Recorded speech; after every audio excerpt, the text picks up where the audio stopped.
Imagine looking a colleague in the eye to deliver some really difficult news. Oh, yeah. That is incredibly stressful. Right. Finding the exact English words in that high-pressure moment can feel, well, totally impossible. I mean, normally you want business communication to be precise. You want it to be like mathematics, right? 2 plus 2 is 4. Exactly. But suddenly, human emotions get involved, the stakes get high, and the whole situation just becomes incredibly messy. It really does. It's arguably one of the most challenging situations any professional faces, whether you're a native speaker or an ESL learner. But what if the secret to delivering difficult feedback isn't about having perfect, complex grammar? What if it's about fundamentally shifting your mindset from being a referee to being a coach? That shift is everything. Well, welcome to this special deep dive for the English Effect. Today, we're talking about giving feedback, and our mission today is to help you master the vocabulary you need to deliver difficult news in the workplace without damaging your professional relationships. And we're going to keep things very accessible today. We are focusing entirely on clear, simple, and practical English. So we'll be speaking at a smooth, moderate pace, and we're going to weave our highlighted vocabulary words naturally into the conversation. That way you can hear exactly how they sound in a real office setting. Because the pressure in a feedback session is immense. Mm-hmm. The wrong words can cause real, lasting damage to a working relationship. Yeah, and we want to give you the tools to become a trusted, highly effective communicator. So let's just jump right in and unpack this. Let's do it. Before we can focus on how to build the actual English sentences for giving feedback, I think we need to look at the modern workplace culture. That's what gives these words their power. Exactly. You can't just memorize a script. You really have to understand the intention behind the words. Right, which brings us to one of the most misunderstood concepts in business. And this is actually our first highlighted vocabulary word for today, which is accountability. Accountability. That word carries a lot of weight in corporate environments. It really does. How do we define that in simple English? Well, we can define accountability simply as the obligation or the willingness to accept responsibility for your actions. Okay, so accepting responsibility. Yeah. In a practical setting, an effective manager might stand in front of their team and say, I take full accountability for these outcomes. So they are signaling that they own the results, whether they're good or bad. Exactly. But, the phrase holding people accountable, it often creates a lot of anxiety for people. Oh, absolutely. For many professionals, it just sounds like, I don't know, corporate language for getting people in trouble. It feels like a punishment. And that is exactly why feedback often fails before the conversation even starts. Really? Because of the mindset. Yeah. The manager goes in with a punitive mindset. Yeah. But if we look at the data surrounding high-performing teams, we see this crucial statistic. It just, When implemented effectively, holding people accountable is actually 90% communication and problem solving. It's only 10% discipline. wow, wait, 90% problem solving. Yes, 90%. That shifts the entire purpose of the conversation. So the goal of a manager's feedback is to set their staff up for success in the future, not just to punish them for the past. Precisely. The focus must be on resolving the issue together. I mean, if an employee misses a deadline, spending 30 minutes analyzing why they're a bad employee accomplishes nothing. Right. It just makes everyone miserable. Exactly. But spending 30 minutes discussing how to adjust the workflow so they can hit the next deadline, that accomplishes everything. I think the best way to visualize this is to compare a manager to a sports coach. Oh, I love that analogy. Right, because a referee just stands on the field, blows a whistle, and gives you a penalty. That represents the 10% discipline. A referee penalizes the past. Yeah, they just point out what you did wrong. But a good coach actually runs alongside you to help you fix the play for the next game. A coach improves the future. That represents the 90% problem solving. The coach analogy is incredibly helpful because it highlights the level of trust required to do this well.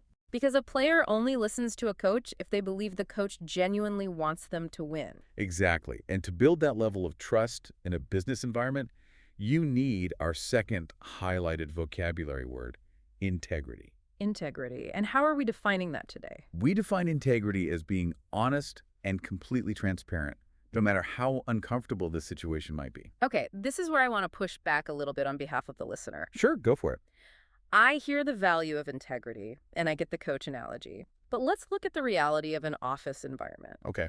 If I'm completely honest with an employee about their poor performance, Won't I just hurt their feelings? Like, how do we actually express this integrity in English without just sounding incredibly harsh to our employees? It is a valid concern. Yeah. And honestly, it's why so many managers avoid giving feedback entirely. Yeah, it's just easier to say nothing. Right. But to speak with integrity without sounding harsh, we have to completely change the type of words we use. What do you mean by that? We must shift our language away from personal judgments and move entirely toward factual realities. Oh, okay. So we are changing the target of the conversation. Yes, this is the golden rule of executive communication. Focus on behaviors, not personal traits. Focus on behaviors. Yeah. If you want to offer constructive criticism, your words must target specific actions. You should never target someone's personality. That brings us to our third vocabulary word, which is objective. Yes, objective. When we say someone needs to be objective, we mean they are strictly basing their feedback on facts.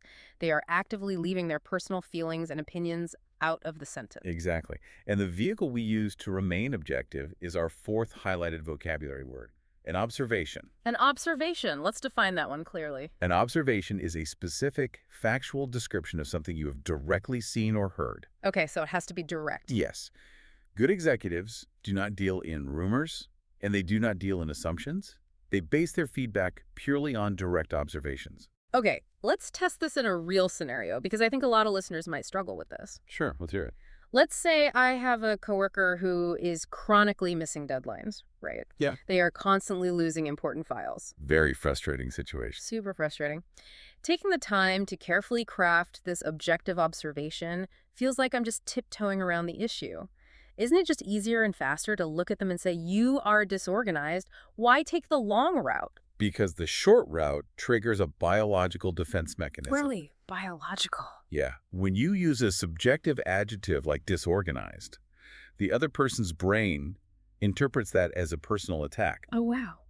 Their amygdala literally triggers a fight or flight response. The moment you say you are disorganized, they stop processing your feedback. They're instantly searching for ways to prove you wrong.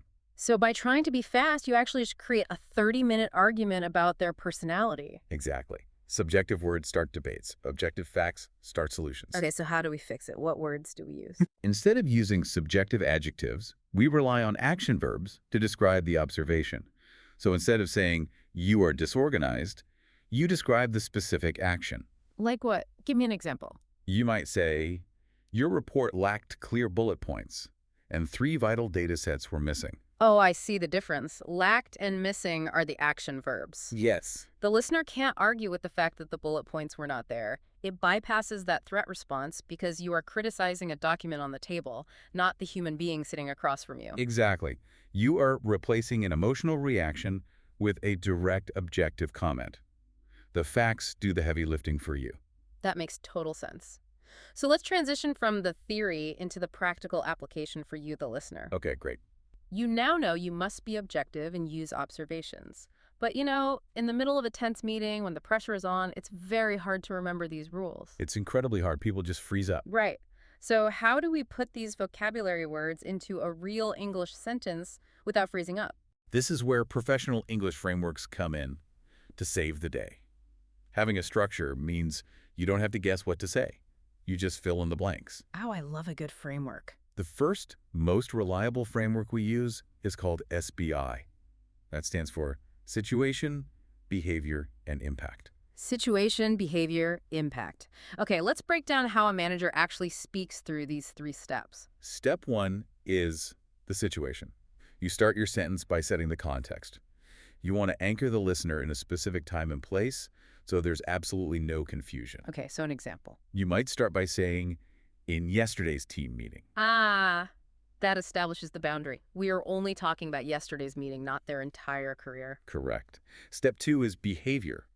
This is where you describe exactly what the person did objectively using those action verbs. Right, our observations. Exactly. So you continue the sentence by saying, you interrupted others multiple times. Notice there's no name calling there. You aren't saying you were rude or you were unprofessional. Right, because those are subjective. You are just stating the behavior. You interrupted others. What is the final step? Step 3 is impact.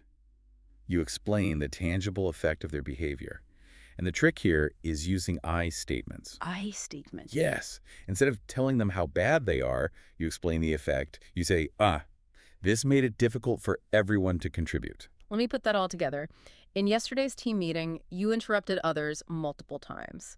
This made it difficult for everyone to contribute. That is incredibly clear. It works because I statements remove the defensiveness. You are simply stating the impact, which is very hard for them to dispute. Right. It's just a fact. Now, SBI is fantastic, but we can actually take this one step further to fully embrace that coaching mindset we discussed earlier. Oh. We can use a model called COIN. COIN. How does this framework differ? COIN stands for context, observation, impact, and next steps. Okay, so the first three pieces are virtually identical to the SDI framework. Exactly. Context is the situation. Observation is the behavior. The impact remains the same. But COIN adds that crucial final step. Next steps. So this closes the loop on that 90% problem solving. You don't just point out the mistake and walk away. You establish a path forward. Yes. The next steps phase is where you invite them to solve the problem with you. That's great. Let me show you how a very small shift in your English phrasing can completely change the dynamic of a conversation using this. Okay, I'm ready. Imagine an employee has completely misunderstood a project, right? And they've submitted the wrong data. Oh, man.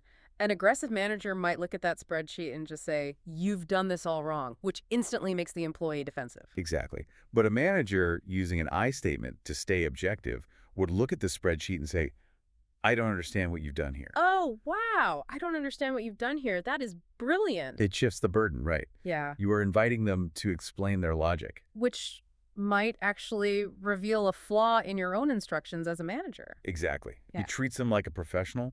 It's firm, it holds them accountable, but it is deeply respectful. I think we need to hear a full translation to really lock this in for the listener.